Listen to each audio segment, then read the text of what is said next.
सोफे पर दीदी और जीजू बैठे थे, बहुत करीब करीब। दीदी का सिर जीजू के कंधे पर टिका था और जीजू का हाथ दीदी की कमर पर लिपटा हुआ। दोस्तों, कहानी पूरी सुनिएगा, आपको बहुत पसंद आएगी। हेलो, मेरा नाम रिया है।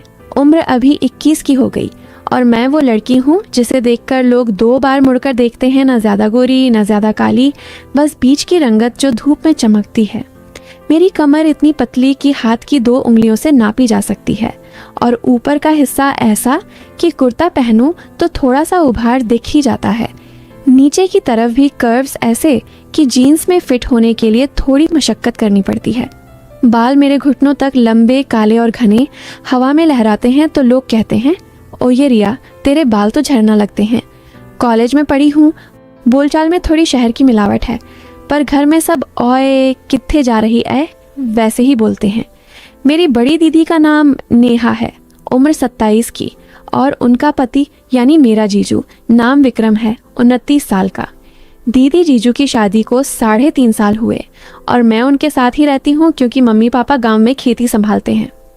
तो शुरू करते हैं उस शाम से जब मैं कॉलेज से लौटी और घर का मेन गेट खोलते ही अंदर से आ रही थी एक अजीब सी खुशबू, ना अगरबत्ती की ना परफ्यूम की, बस कुछ मीठी सी गर्म सी। मैं बैग कंधे पर लटकाए अंदर घुसी, जूते उतारते हुए आवाज़ लगाई, दीदी मैं आ गई। कोई जवाब नहीं आया। लिविंग रूम में लाइट कम थी, सिर्फ एक कॉर्नर लैंप चल रहा था। उसकी पीली रोशनी सोफे पर पड़ रही थी। सोफे पर दीदी और जीजू बैठे थे, बहुत करीब करीब। दीदी का सिर जीजू के कंधे पर टिका था और जीजू का हाथ दीदी की कमर पर लिपटा हुआ। मैंने खांस कर कहा, ओहो मैं आ गई, आप लोग जारी रखो। दीदी हड़बड़ा कर उठी, अरे रिया तू कब आई, आ बैठ। जीजू मुस्कुराए, हाँ रिया, आज तेरी दीदी ने कुछ स्पेशल प्लान बनाया है। मैं सोफे के दूसरे कोने में धम्म से बैठ गई, बैग साइड में रखा। दीदी ने जीजू की तरफ देखकर कहा, विक्रम वो सामान लाओ ना। जीजू उठे, उनकी शर्ट का ऊपर का बटन खुला था, छाती पर हल्के बाल दिख रहे थे। वो किचन की तरफ गए और मैंने दीदी से पूछा, क्या प्लान है दीदी, कुछ पार्टी वार्टी? दीदी ने आंख मारी, पार्टी नहीं कुछ और, तू बस देखती जा। जीजू वापस आए, हाथ में एक पुराना सा लकड़ी का डिब्बा था, ऊपर नक्काशी की हुई, ताला लगा हुआ। डिब्बा टेबल पर रखा और जीजू ने चाबी निकालकर खोला। अंदर से निकली 3 छोटी छोटी शीशियां, कांच की, अंदर कुछ लाल सा लिक्विड। दीदी ने कहा, ये हमारी दादी की रेसिपी है, खास मौकों के लिए, आज हम तीनों मिलकर पियेंगे। मैंने शीशी उठाई, ये क्या है? शराब? जीजू हंसे, नहीं रिया, शराब नहीं, ये एक तरह का हर्बल ड्रिंक है, बॉडी को रिलैक्स करता है, दिमाग को खोलता है। मैंने सूंघा, खुशबू वैसी ही थी जो घर में फैली थी। दीदी ने 3 ग्लास लिए, हर शीशी से थोड़ा थोड़ा डाला, फिर पानी मिलाया। ग्लास मेरे हाथ में थमाते हुए बोली, धीरे धीरे पीना, जल्दबाजी मत करना। हम तीनों ग्लास उठाए। जीजू ने कहा, चीयर्स हमारे रिश्ते के नाम। ग्लास टकराए, मैंने पहला घूंट लिया, स्वाद मीठा, फिर हल्का कड़वा, फिर गले में गर्माहट। बातें शुरू हुई। दीदी ने कहा, रिया तुझे पता है, जब मैं तेरी उम्र की थी मैं भी तेरी तरह कॉलेज में धमाल मचाती थी। मैं हंसी, दीदी तुम तो आज भी मचाती हो।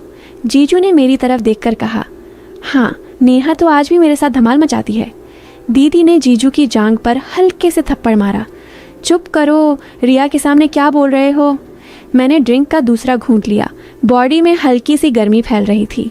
जीजू ने कहा, रिया तूने कभी किसी लड़के को दिल दिया? मैं शर्मा गई। जीजू ये क्या सवाल है? दीदी ने हंसकर कहा, बता ना, हम तो अपने हैं। मैंने ग्लास घुमाते हुए कहा, दिया तो नहीं पर 2-4 ने कोशिश की।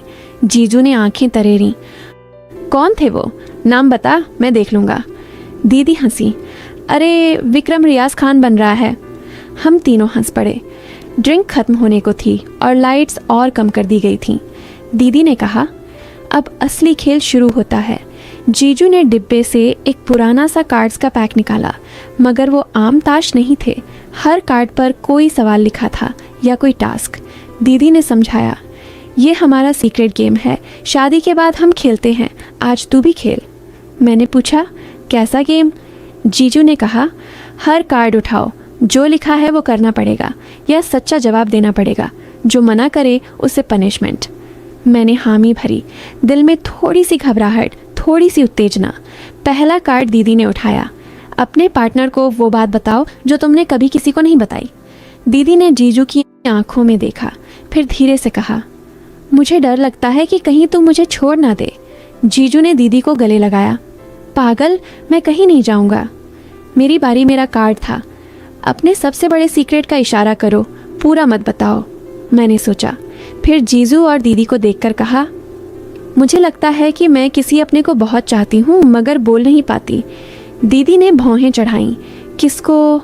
मैंने मुस्कुराकर कहा, इशारा ही तो करना है। जीजू की नज़र मुझ पर टिकी रही थोड़ी देर तक। गेम आगे बढ़ा। जीजू का कार्ड, अपने पार्टनर के शरीर का वो हिस्सा छुओ जो तुम्हें सबसे पसंद है। दीदी हंस पड़ी। जीजू ने दीदी की कमर पर हाथ फेरा। ये वाली। दीदी ने मुझे देखकर कहा, रिया तू शर्मा मत। मेरा अगला कार्ड, अपने बगल वाले व्यक्ति को कुछ ऐसा कहो जो उसे सरप्राइज कर दे। मैंने जीजू की तरफ देखा, दिल धड़क रहा था। फिर धीरे से कहा, जीजू मुझे लगता है आप बहुत हॉट लगते हो जब गुस्सा करते हो। जीजू चौंके, फिर हंसे। अरे वाह, ये तो नई बात है। दीदी ने मेरी तरफ देखा, आंखों में कुछ था मगर वो हंसती। ड्रिंक का असर बढ़ रहा था, कमरे में हल्की सी धुंध सी लग रही थी। फिर एक कार्ड आया दीदी के लिए, अपने पार्टनर को किस करो मगर आंखें बंद करके। दीदी ने आंखें बंद की। जीजू ने दीदी को किस किया, लंबा वाला। मैं देखती रही, दिल में कुछ अजीब सा। मेरा कार्ड, अपने बगल वाले को मसाज दो, 2 मिनट। मैं हड़बड़ा गई। जीजू मेरे बगल में थे। दीदी ने कहा, करना रिया, गेम है।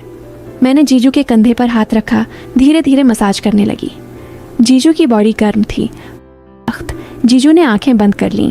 वाह रिया, तेरे हाथ तो जादू कर रहे हैं। 2 मिनट बीते मगर लगा बहुत लंबे। दीदी मुस्कुरा रही थी। गेम और आगे बढ़ा। कार्ड्स अब और बोल्ड हो रहे थे। एक कार्ड जीजू के लिए, अपने पार्टनर को गोद में बिठाओ। जीजू ने दीदी को गोद में उठाया। दीदी हंस रही थी। मेरा कार्ड, अपने बगल वाले को कुछ ऐसा ईयर में फुसफुसाओ जो सिर्फ वो सुने। मैंने जीजू के कान के पास मुंह ले जाकर धीरे से कहा, आपकी खुशबू मुझे पागल कर देती है। जीजू ने सिर घुमाया, मेरी आंखों में देखा। कुछ कहने को थे मगर रुक गए। दीदी ने पूछा, क्या कहा रिया? मैंने कहा, सीक्रेट। रात गहरा रही थी, बाहर हवा चल रही थी, पेड़ों की पत्तियां सरसरा रही थीं। ड्रिंक खत्म हो चुकी थी मगर असर बरकरार था। दीदी ने कहा, अब लास्ट राउंड। आखिरी कार्ड तीनों के लिए एक साथ, अपने सबसे बड़े डर का सामना करो। कमरे में सन्नाटा हो गया। दीदी ने पहले बोला, मुझे डर है कि कहीं हमारा रिश्ता कमज़ोर ना पड़ जाए। जीजू ने कहा, मुझे डर है कि मैं तुम दोनों को खुश न रख पाऊँ। मैं चुप रही, फिर धीरे से कहा, मुझे डर है कि मैं जो चाहती हूँ वो गलत है। दीदी ने मेरी तरफ देखा, क्या चाहती है रिया? मैंने सिर झुका लिया। जीजू ने कहा, बता दे, हम हैं ना? फिर अचानक दीदी ने डिब्बा बंद किया। बस, गेम खत्म, अब सोने का टाइम। मैं उठी, कमरे में जाने लगी मगर पैर लड़खड़ा रहे थे। जीजू ने मेरी बांह पकड़ी। रिया संभल, उनका स्पर्श गर्म था। दीदी पीछे से आई। रिया तो हमारे साथ सोएगी, पुराना रूम ठंडा है। मैंने हामी भरी। हम तीनों मास्टर बेडरूम में गए। बड़ा सा बेड, दीदी बीच में, मैं एक तरफ, जीजू दूसरी तरफ। लाइट बंद हुई, अंधेरा छा गया। दीदी की सांसें सुनाई दे रही थीं, जीजू की भी। मैं बीच में लेटी रही, दिल धड़क रहा था। रात भर नींद नहीं आई। कभी दीदी करवट बदलती, उनका हाथ मेरी कमर पर आ जाता, कभी जीजू की टांग मेरी टांग से टकरा जाती।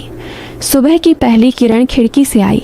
मैं उठी तो दीदी और जीजू अब भी सो रहे थे। दीदी का सिर जीजू की छाती पर।